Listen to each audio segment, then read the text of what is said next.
Good morning, everyone. Today is Thursday. We may all have a blessed Thursday full of happiness, full of positivity, and a happy life to the fullest. Let's go outside and work out. Be happy all the time. I'll see you in a bit. Hi, everyone! Dumating na ang lola ninyong nag-workout. Kaya, i-prepare ko ang aking drinks na brag apple cider vinegar. Sorry. Isang basong ganito, isang basong tubig, tapos lagyan nyo ninyo ng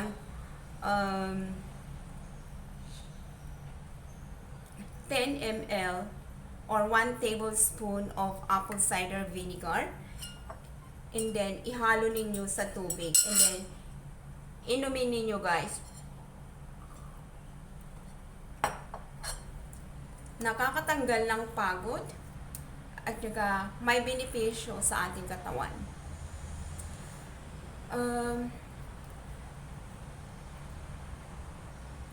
Noong kinagawa ko ito araw-araw, nawala yung acid reflux ko. Pero ang ginagawa ko, ginger at saka apple cider vinegar. Ito ang iniinom ko everyday pagkatapos ko ng mag-workout. So, sa awa ng Diyos, nawala yung yung acid reflux ko. Pero kailangan ninyong mag-consult sa doktor ninyo bago ninyo gawin, guys. Baka hindi pwede sa inyo. Sa akin pwede. Kasi tinanong ko sa oncologist ko. And by the way, maraming nagtatanong bakit daw hindi ko isinasama yung asawa ko sa vlog. Ang asawa ko ayaw sa camera. May taong ayaw sa camera. Hindi tulad nating mga Pinoy or tulad ko na gustong-gusto sa camera. So, hayaan niyo na yun kasi ayaw niya sa camera. But maybe someday, I will invite him.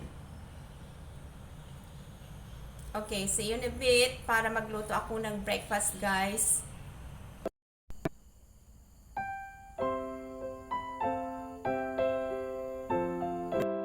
Hi, everybody. Let's explore the mangrove, guys.